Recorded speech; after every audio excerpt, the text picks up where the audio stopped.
Bapa dalam surga, saat ini kami mengucap syukur, saatnya kami sudah boleh mendengarkan firman-Mu.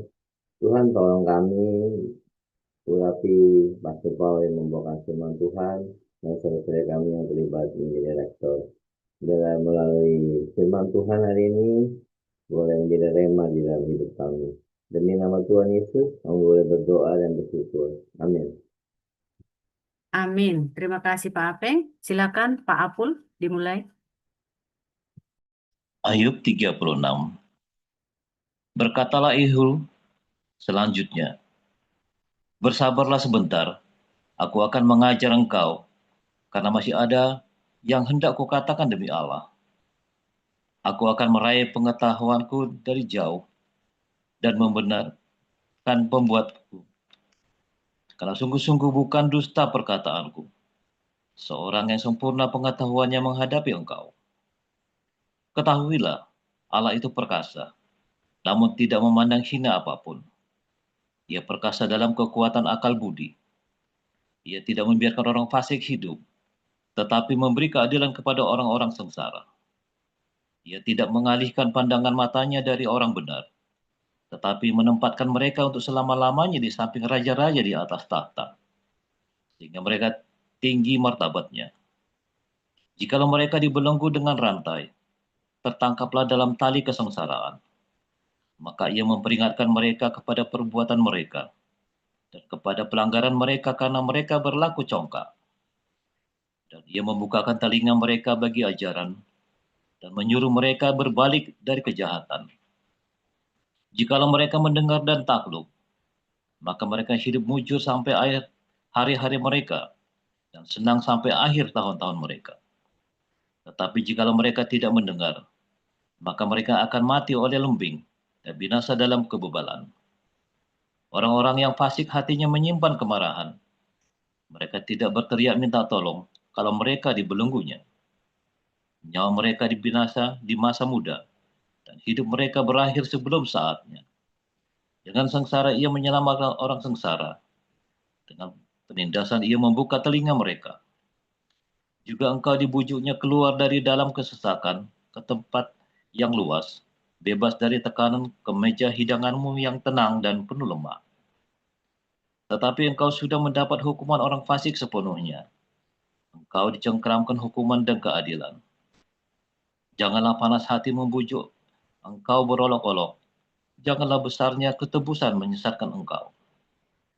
Dapatkah teriakmu meluputkan engkau dari kesesakan, ataukah seluruh kekuatan jerih payahmu? Janganlah merindukan malam hari, waktu bangsa-bangsa pergi dari tempatnya. Jagalah dirimu, janganlah berpaling kepada kejahatan, karena itulah sebabnya engkau dicobai oleh sengsara. Sesungguhnya Allah itu mulia di dalam kekuasaannya. Siapakah guru seperti dia? Siapakah akan menentukan jalan baginya? Dan siapakah berani berkata, engkau telah berbuat curang? Ingatlah bahwa engkau harus menjunjung tinggi perbuatannya, yang selalu dinyanyikan oleh manusia. Semua orang melihatnya, manusia memandangnya dari jauh. Sesungguhnya Allah itu besar, tidak tercapai oleh pengetahuan kita. Jumlah tahunnya tidak dapat diselidiki. Ia menarik ke atas titik-titik air dan memekatkan kabut menjadi hujan yang dicurahkannya oleh mendung dan disiramkan ke atas banyak manusia. Siapa mengerti perkembangannya awan dan bunyi gemuruh di tempat kediamannya? Sesungguhnya ia mengembangkan terangnya di sekelilingnya dan menduduki dasar laut. Karena dengan semuanya itu ia mengadili bangsa-bangsa dan juga memberi makan dengan berlimpah-limpah. Kedua tangannya diselubunginya dengan kilat petir dan menyuruhnya menyambar sasaran. Pekik perangnya memberitakan kedatangannya. Lalu dengan murka ia berjuang melawan kecurangan. Demikian firman Tuhan.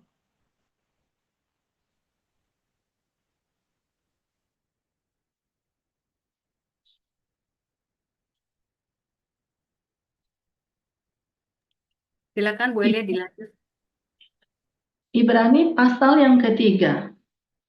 Sebab itu, hai saudara-saudara yang kudus, yang mendapat bagian dalam panggilan sorgawi, pandanglah kepada Rasul dan Imam besar yang kita akui, yaitu Yesus, yang setia kepada Dia yang telah menetapkannya, sebagaimana Musa pun setia dalam segenap rumahnya. Sebab ia dipandang layak mendapat kemuliaan lebih besar daripada Musa, sama seperti ahli bangunan lebih dihormati daripada rumah yang dibangunnya. Sebab setiap rumah dibangun oleh seorang ahli bangunan, tetapi ahli bangunan segala sesuatu ialah Allah.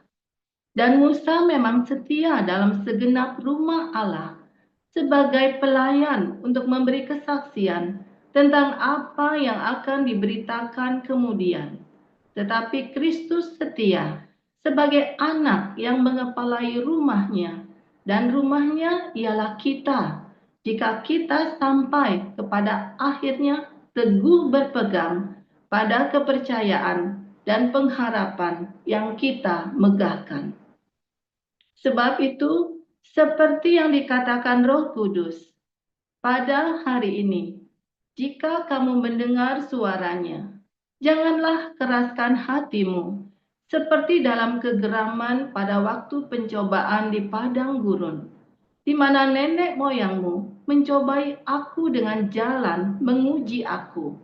Sekalipun mereka melihat perbuatan-perbuatanku 40 tahun lamanya.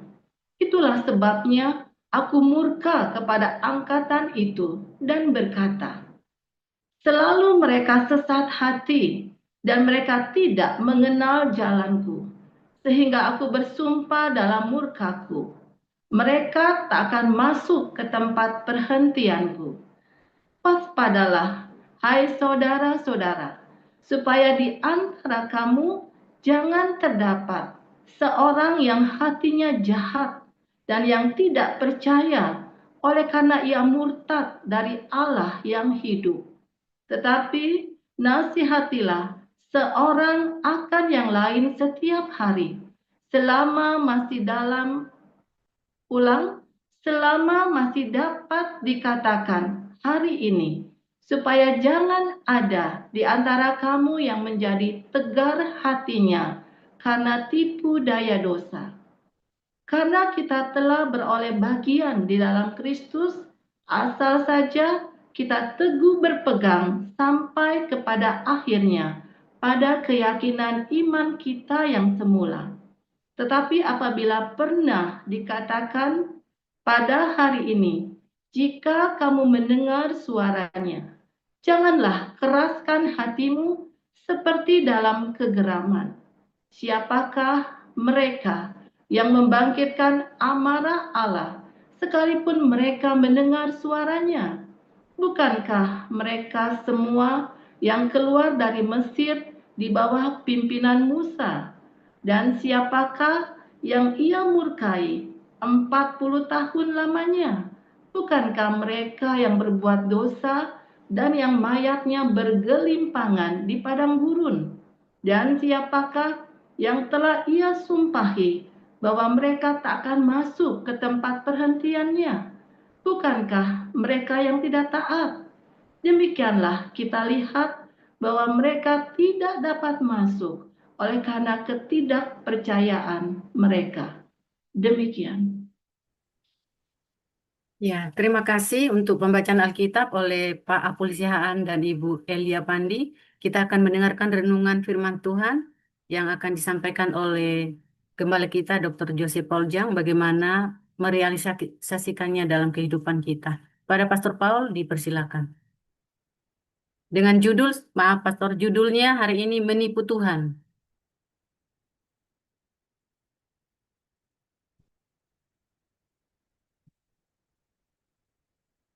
Haleluya, luar biasa. Firman Tuhan selalu baru setiap hari jika kita menanti-nantikan Tuhan terus dengan hati yang jujur, ya. Sebab banyak sekali kita ini menipu Tuhan, ya.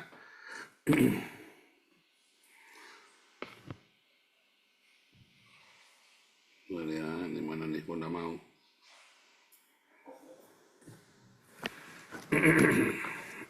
Oke. Seringkali kita menipu Tuhan. Ya, kita menipu Tuhan, kita ngakali Tuhan. Tuhannya nggak bisa ditipu, tapi kitanya ngakali Tuhan. Ya, kitanya nggak jujur sama Tuhan.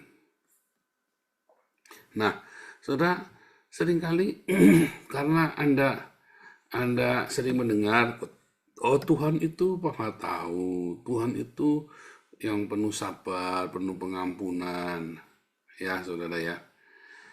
Nah, memang Tuhan itu Maha tahu, memang Tuhan itu penuh sabar dan penuh pengampunan. Tapi dia benar-benar Maha tahu, saudara ya.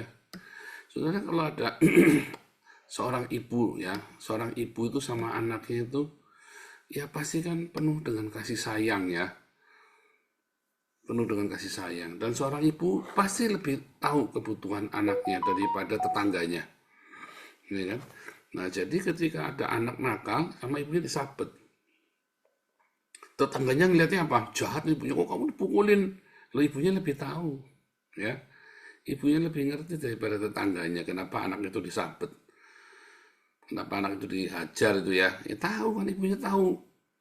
Ya kan, karena mengasihi anaknya. Tapi lalu anaknya ya lari ke tetangga, katanya dia laporan sama tetangga, katanya ibunya tiap hari ngebukin dia sampai mau mati. Ya, ya. Kayak ada teman saya ya di sini disabet sama mamahnya. Di sini kan diajarin di sekolah ya, kalau terjadi KDRT di rumah suruh lapor polisi. Nah, anak ini disabet nggak terima, disabet mamanya, nanti mamanya kebetulan galak, dia mau lapor polisi, nelpon saudara ya. Mama yang tambah ngamuk, lapor sana ke polisi, nanti kamu udah ketemu mama lagi, biar saja mama di penjara, kamu sana biar suruh masak sendiri apa sendiri. Anak kan ketakutan kan jadinya kan. Nah itu ya saudara ya. Saudara, seringkali kita juga begitu ya, anak-anak kita merasa Tuhan itu baik, Tuhan itu penuh pengampunan segala macam. Begitu kita sedikit ya mengalami penderitaan, sedikit mengalami hal-hal yang tidak enak ya dalam hidup kita. Ya lalu kita, Tuhan, apa salahku Tuhan? Aku sudah begini, aku sudah begitu. Aku sudah melakukan apa yang kamu mau, sudah ini, sudah itu. Aku kan sudah berdiakonia. Padahal waktu kamu berdiakonia, kamu karena apa saudara? Waktu kamu diakoniamu itu, diakonia itu kamu sambil numpang-nampang, ya kan? Nah, ada beberapa orang, ya, dia numpangi diakonia itu sambil buat cari dananya pribadi dia, saudara. Ya kan? Itu kita tadi mau bikin rumah anak terang jadi anak terong itu kan? Kan ada kan? Terus Tuhan lihat, aku sudah membuat rumah anak terang. Terus Tuhan bilang rumah anak terong kali, bukan anak terang. Ya kan? Kayak Muhammad, Tuhan, aku kan sudah berbuat baik sedekah ya kepada janda-janda. Iya, sambil kamu tunggangi jandanya kan. Ya, loh. Kita seringkali begitu loh. Saya pernah nolong omnya Ana tuh, saya bilang ya. Nolongnya Ana tapi dengan maksud apa? Saya mau memperalat dia supaya dia setia sama saya. Itu namanya nipu Tuhan itu, saudara ya. Tuhan, nanti saya di surga kan. Tuhan tuh lihat sudah berapa banyak yang saya tolong. Nah iya, tapi kamu manipulasi kan. Orang-orang itu kamu manipulasi semua buat kepentinganmu kan. Makanya Tuhan bilang kalau kamu ngasih, tangan kanan, tangan kiri nggak boleh tahu. Ya, karena itu loh. Ya, seringkali kita tidak sadar kalau kita lagi nipu Tuhan, kita ngakali Tuhan, dan kita nggak ngerti bahwa Tuhan tahu. Ya kan banyak orang-orang lah, Saroni lagi kan, dasar warga tidak tahu diri, ya aku kasih uang, udah dikasih utangan, anaknya sekolah nggak bisa bayar cicilan motor, aku bayarin, tapi nah itu, tapi kan dia masih harap-harap, ya kan? Kalau kamu sampai begitu ya berarti kamu nggak ini ya, berarti kamu nggak los sama dia, kamu nggak sedang berdiakonia, kamu sedang mengharapkan sesuatu dari dia. Saudara, kita sering nolong orang ya, dan sering disakiti, sering dibohongin. Ya nggak apa-apa, pokoknya kita nolong, nggak urusan. Urusannya dia sama Tuhan, bukan urusannya kita. Kalau kita membantu aja. Orang bilang ya, Apollo ini dimanfaatkan. Oh, enggak. Saya nggak pernah kapok nolong orang, saudara ya. Saya nggak pernah kapok. Saya mau nolong, menolong aja. Kalau saya tergerak menolong, saya nolong. Tapi begitu saya stop, ya saya stop. Orang ini ya marah-marah ya. Kamu kan hamba Tuhan, harusnya menolong kami begini-begini. Iya, nolong kamu, saya suruh nalangin kamu 300 euro tiap bulan, yang mabok. Lah kamu ndak komitmen di sini, saya suruh nalangin keretamu 300 euro setiap bulan, saudara. Kita aja lagi kurang di sini, suruh nalangin kamu sendiri tidak komitmen dengan kita. Waduh, kamu kan lagi cari anggota, kamu kan hamba Tuhan, harusnya kamu tuh membantu kita. Saya bilang, saya tidak wajib membantu kamu. Loh, saya terang-terangan ngomong, saya tidak wajib membantu kamu. Saya tidak punya kewajiban buat membantu kamu. Ya, jadi saat kita nolong. Kalau kamu nggak bisa, bilang nggak bisa. Tapi kamu menolong, kamu udah sangkut-ungkit pertolonganmu. Ya, itulah saudara. Seringkali kita juga, Tuhan saya sudah berbuat kekudusan. Juga saya menjaga kekudusan, Tuhan lihat. Selama saya menikah, saya tidak berzina. Kamu tidak berzina itu karena kamu nggak punya uang, jadi nggak ada perempuan mau sama kamu, saudara. Iya kan? Tapi kan kamu ngomong saya sudah menjaga kekudusan, Tuhan. Kamu tuh menjaga kekudusan karena kamu lagi nggak punya duit. Begitu kamu dikasih duit, kamu langsung berangkat itu. Nah, Tuhan lihat, Tuhan saya benar-benar hidupnya baik dalam kesederhanaan. Iya, karena kamu nggak punya duit. Begitu kamu punya duit, kamu pesta pora. Nah itu loh ya. Kita seringkali mengakali Tuhan. Bahwa seakan-akan Tuhan ini goblok, saudara. Terus begitu di surga, ya kan, Tuhan lihatlah aku sudah banyak berbuat kebaikan. Lihat tuh aku rajin ke gereja tiap minggu. Kamu kan ke gereja tiap minggu bukan mau cari Tuhan. Kamu ke gereja tiap minggu karena kamu punya gebetan di gereja, itu kamu lagi naksir orang. Begitu kamu nggak dapat, kamu kan nggak ke gereja lagi. Nah, hal-hal seperti itu kamu tidak jujur sama Tuhan, saudara. Hal-hal seperti itu kamu kira Tuhan bisa ditipu dengan hal-hal seperti itu, dengan segala perbuatan baikmu yang ternyata banyak intriknya. Nih lihat Tuhan, saya memberi banyak sekali sambil dipamerin. Ya, saya memberi sambil dipamerin. Ya kan? Yang tahu itu hanya Tuhan dan kamu, saudara ya. Ketika kamu mau membuat sesuatu, ya ada orang nuduh saya bikin menara Babel. Dari mana dia tahu saya mendiri menara Babel? Yang tahu kan cuma saya sama Tuhan. Oh, itu tanda-tandanya kamu tidak tahu. Jadi ketika kamu nuding saya mendiri menara Babel, sebenarnya kamulah yang iri dengan saya. Sebenarnya itu kamu yang iri dengan saya. Iya kan? Kamu jealous, kamu sirik, kamu Kain. Kamu berusaha membungkam, memberangus saya, menuduh saya membangun menara Babel. Sebenarnya kan Anda yang iri kan? Apakah saya membangun menara Babel? Kan belum tentu. Ya lihat aja nanti akhirnya. Loh, akhirnya mau kapan kamu mau lihat? Ini sudah 5 tahun. Apakah ada menara Babel yang saya dirikan? Ini sudah 5 tahun ini kita. Sudah 5 tahun. Lalu orang-orang yang para tiktoker segala macam itu yang membangun kerajaannya sendiri bagaimana? Yang ngumpulin donasi buat diri sendiri. Ya, para hamba-hamba Tuhan yang mengumpulkan uang buat diri dengan baju-baju mewah itu kamu udah sebut menara Babel itu. Itu loh.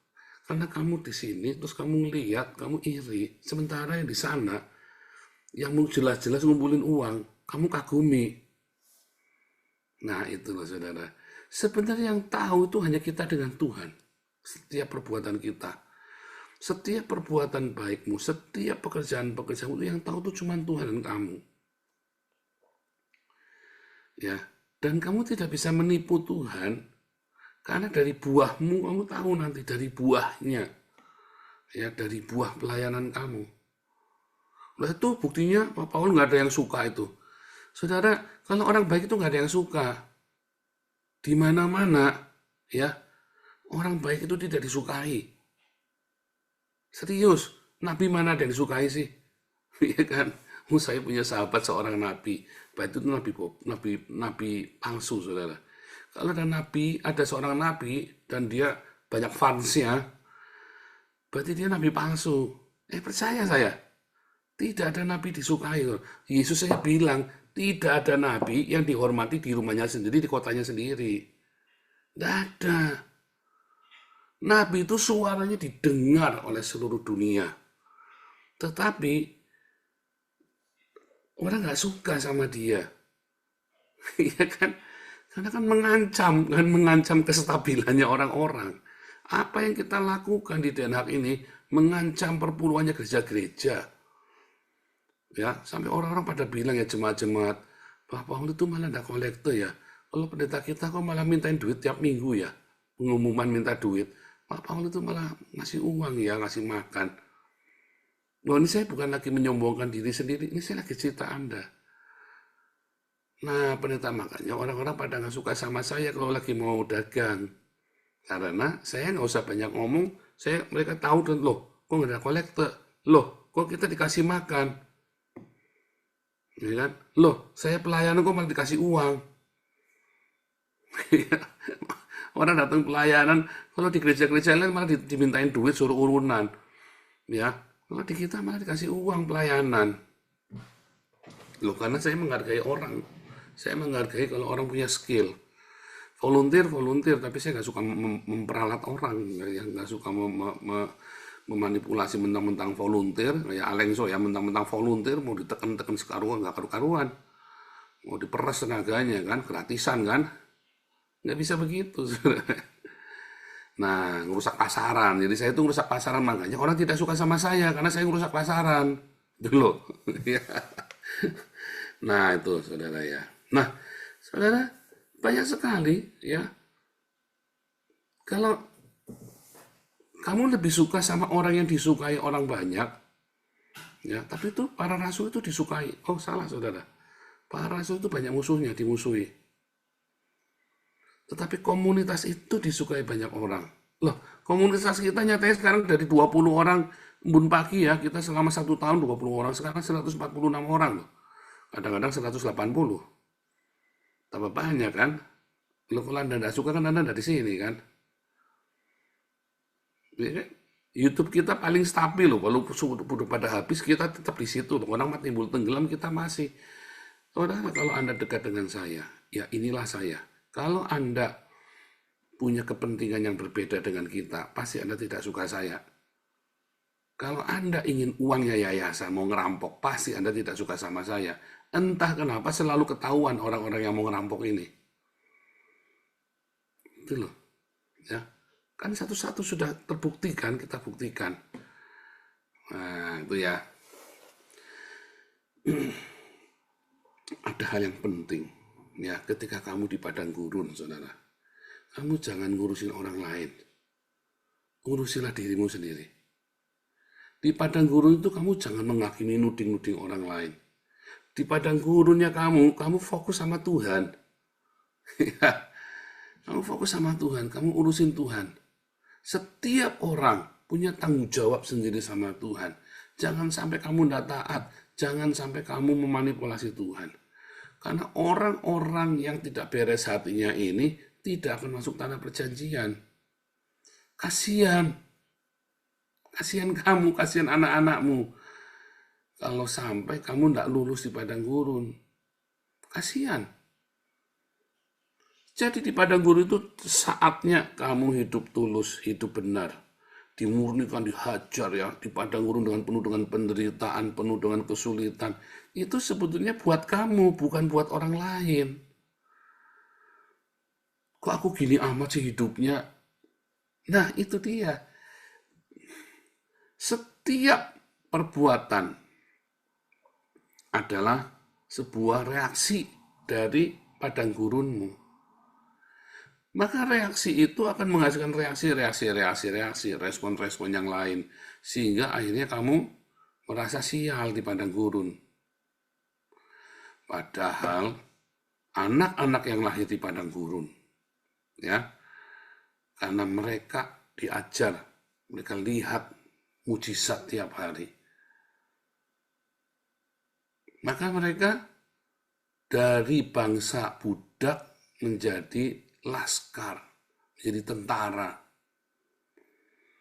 Kamu lihat orang-orang Yahudi itu dari diuber-uber, dari dimusuhi di seluruh dunia, hari ini, detik hari ini orang Yahudi itu jadi bangsa, jadi negara adidaya, mengalahkan Amerika. Ya, orang boleh bilang ini teknologinya Amerika, ini tanya semua dari Israel semua. Uangnya Israel.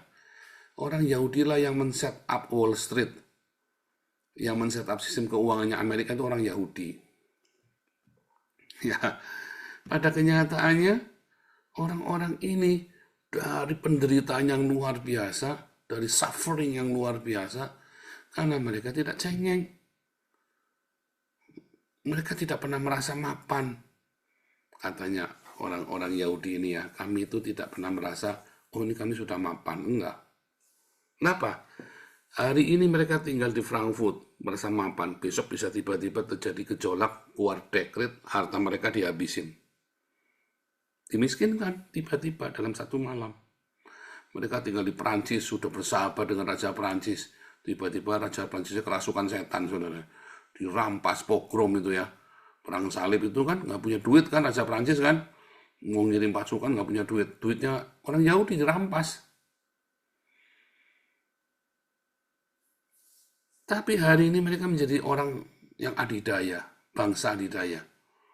Tapi kelamaan 2000 tahun ya. Prosesnya kelamaan 2000 tahun. Bagaimana dengan kita? Kamu mau berlama-lama di padang gurun? Atau kamu mau cepatan mentas? Jangan urusin orang lain.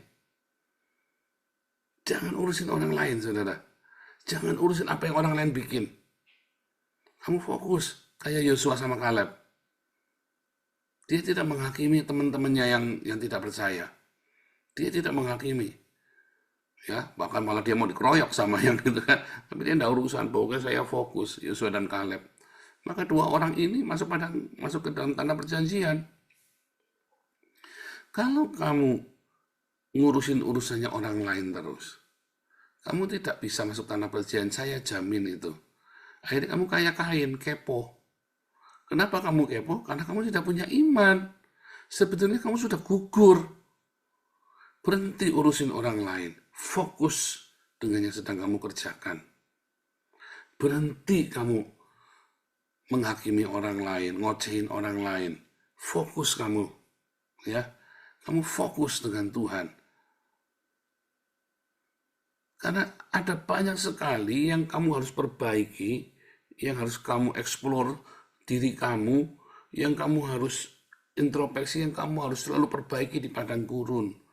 Karena watak aslimu itulah ya, yang kamu yang suka marah-marah, kamu yang suka menggerutu, kamu yang tidak sabaran, kamu yang dipenuhi dengan hawa nafsu, kamu yang penuh dengan kelicikan, itu di padang gurun itu kamu dirontokin semua tuh. Dibuka semua sama Tuhan. Lalu kamu harus bagaimana? Kalau kamu ngurusin orang lain, kamu nggak akan bisa. Di padang gurun itu karaktermu yang asli itu dinampakkan. Kamu tidak makin lembut di padang gurun, kamu makin keras. Untuk menjadi makin lembut hatimu, itu keputusan. Bukan karena proses padang gurunnya, saudara, yang membuat kamu lembut. Tapi keputusanmu untuk merespon. Kalau kamu di padang gurun, kamu tetap berkeras hati, tegar tengkuk, kamu tetap tidak taat. Bukannya mau cari Tuhan di padang gurun, kamu nyari-nyari kesalahan orang lain. Untuk menutupi kesalahanmu sendiri. Ya, kamu buang waktu. Ya, saya sudah lama ya enggak ngurusan orang lain ya. Saya nggak mau dengar orang mau ngomong apa, saya udah nggak urusan. Yang penting saya jalan terus, sampai hari ini saya begitu ya. Dan saya bersyukur saya mengenali padang gurun itu. Di padang gurun itulah saya tahu persis kalau saya temper, saya tahu persis kalau saya punya hal-hal yang tidak baik. Nah, begitu saya masuk tanah perjanjian, saya jaga tuh, saudara. Saya jaga, kalau katanya dalam kelas apostolik diajari ya, katanya Rambam, katanya seorang Rabbah itu, bukan kamu tekan, Watak burukmu itu bukan ditekan, saudara, tapi kamu salurkan ke hal yang positif. Siapa bilang orang marah itu jelek? Siapa bilang orang sabar itu baik? Kadang-kadang kamu perlu drive loh, ya kan? Kadang-kadang kamu perlu marah, tapi bukan marah-marah. Kadang-kadang kamu perlu sabar, tapi bukan lemot. Kamu pikir orang yang lemot itu, oh ini sabar. Enggak, sudah nggak nyampe-nyampe. Tapi orang marah-marah juga nggak baik. Nah, di padang gurun itu kamu tahu semua watak aslimu dan bagaimana kamu meresponinya. Di padang gurun itulah yang akan membawamu menjadi seorang tentara, seorang prajurit untuk merebut tanah perjanjian. Tanah perjanjian harus kamu rebut loh, nggak begitu saja kamu lewat loh. Harus kamu rebut tanah perjanjian itu melalui respon-respon yang benar di padang gurun. Makanya jangan urus-urusin orang lain. Belajar, coba terus, cek terus dirimu di dalam ketaatan, di dalam firman Tuhan apa enggak. Kamu punya rema apa hari ini? Kamu respon apa hari? Dipersiapkan. Kamu kemarin sudah salah. Kemarin kamu sudah marah-marah. Kemarin kamu sudah dendam. Kemarin kamu sudah melampiaskan. Kemarin sudah. Nah, coba kalau begini kenapa aku selalu salah ya? Ya, saya kalau ada rekor jeder gitu ya. Kenapa selalu salah ya? Makanya begitu ketika ada masalah, jeder, saya selalu cek. Tuhan, ada apa? Saya selalu tanya gitu, ada apa Tuhan? Saya diem. Kadang-kadang saya perlu marah. Saya marah, saudara. Artinya sudah putus. Saya udah nggak mau ngurusin lagi. Saya nggak mau bicara lagi. Udah selesai. Tapi kalau dia bandel, ya terserah. Saya nggak mau urusan. Sudah tanggap nggak ada. Nggak mau buang waktu. Tetapi ada kalanya saya harus sabar sekali nungguin. Loh, Anda yang beberapa orang, Pak Paul ini terlalu baik, terlalu sabar. Kamu nggak tahu nih, saya ini orangnya temper banget. Bukan sabar. Bukan masalah sabar, bukan masalah temper. Saya melakukan apa yang seharusnya saya lakukan. Di padang gurun itu bukan masalah kamu sabar, kamu temper, kamu orangnya gesit, kamu lemot. Bukan. Di padang gurun itu, kamu akan diajari, kamu tahu apa yang harus kamu lakukan. Kamu punya hikmat dan pengertian. Pengertian itu adalah kamu mengerti apa yang sedang terjadi. Hikmat itu adalah kamu tahu apa yang harus kamu lakukan.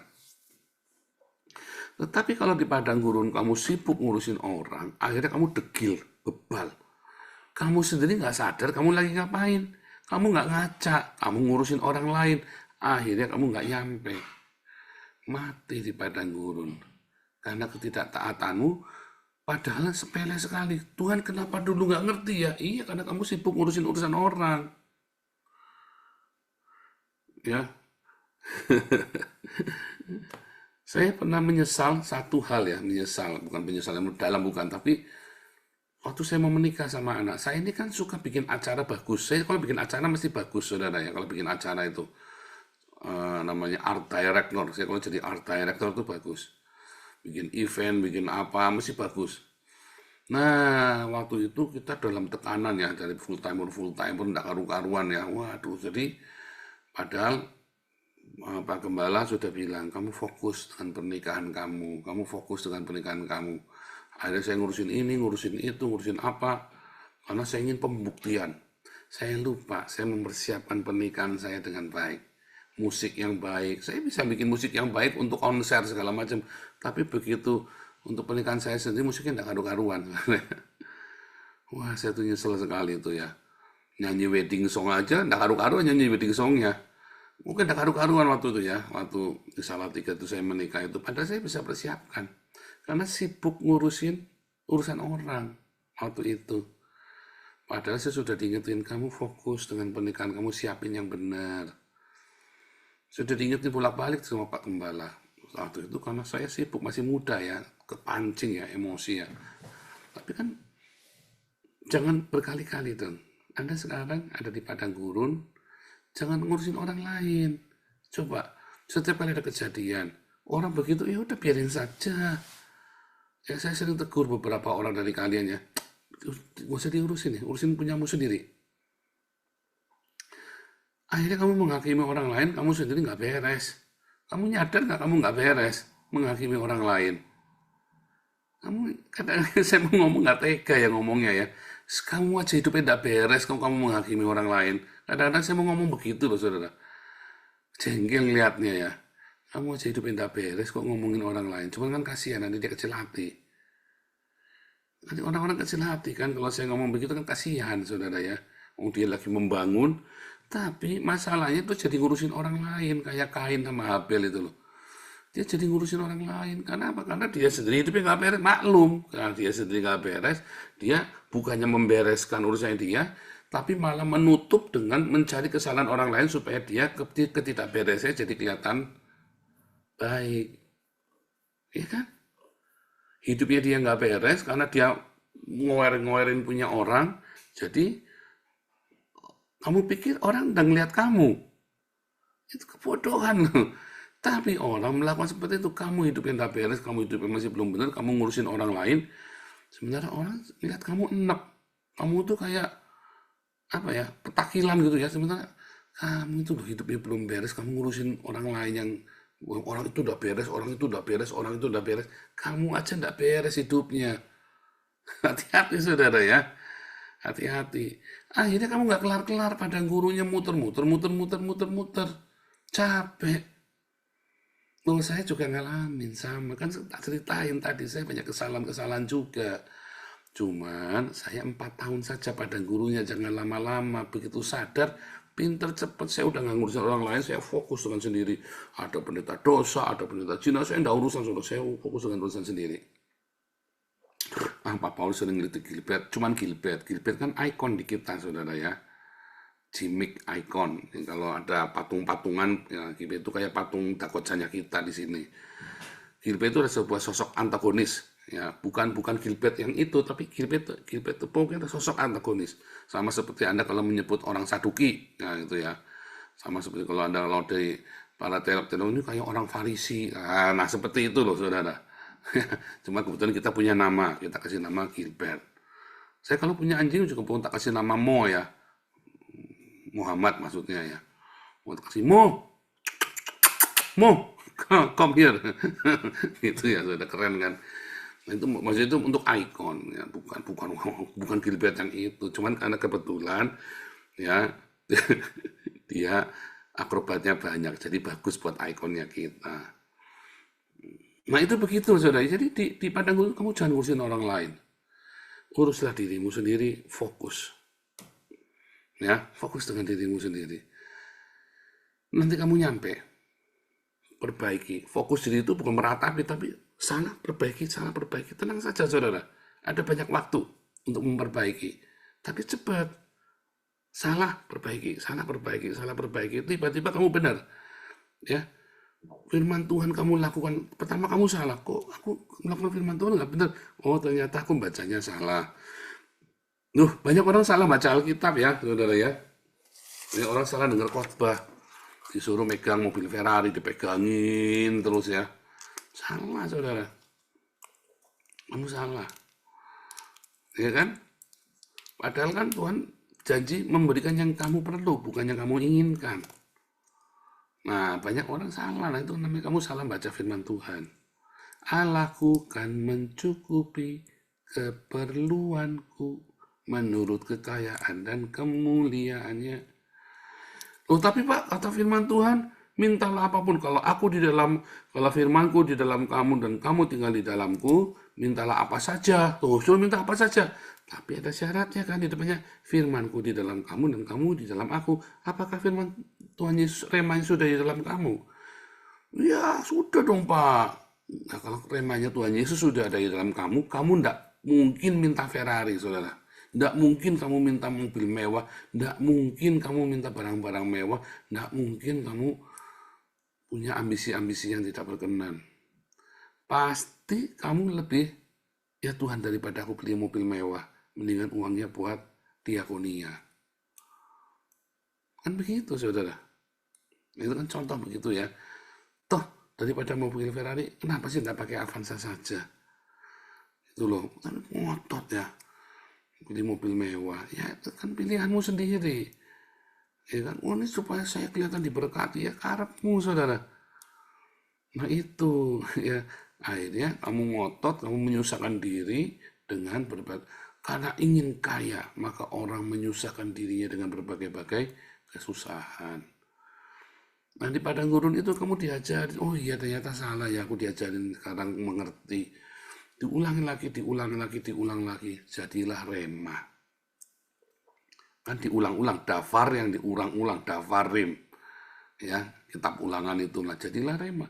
Salah, walaupun kamu salah ya, salah diulangi lagi, salah lagi diulangi lagi, salah diulangi lagi. Katanya disuruh mengasihi, Marcel bilangnya, kok aku nggak boleh baik-baik sama dia? Nggak boleh, Sel. Nggak boleh, itu bahaya, itu musuh, Sel. Musuh tetap musuh, kita harus ngasih makan musuh, kasih minum, tapi kamu tidak boleh masukkan musuh ke rumahmu. Bahaya itu. Nah, itu ya. Oh, baru tahu. Iya, itulah bedanya piti dengan mercy. Ya, mengasihi itu di dalam agape itu selalu ada hikmat. Di dalam piti itu adanya kebodohan, naif, kesombongan. Merasa aku mampu kok. Oh, nggak mampu. Hati-hati. Ya. Oh iya, terus lain kali dilakukan lagi. Bagaimana sedekah? Pak, aku malah baru sedekah malah dicawuk Pak tanganku. Nah iya, kamu sedekahnya orangnya 200, kamu bawa makanannya cuma 10, ya kamu dikeroyok. Gimana sih? Hati-hati. Nah itu diajari nama Damaris.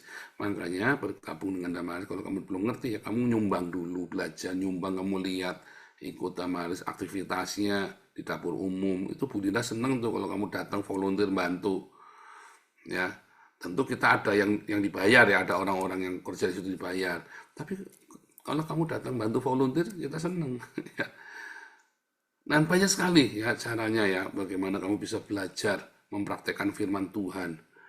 Ya, Tuhan Yesus memberkati.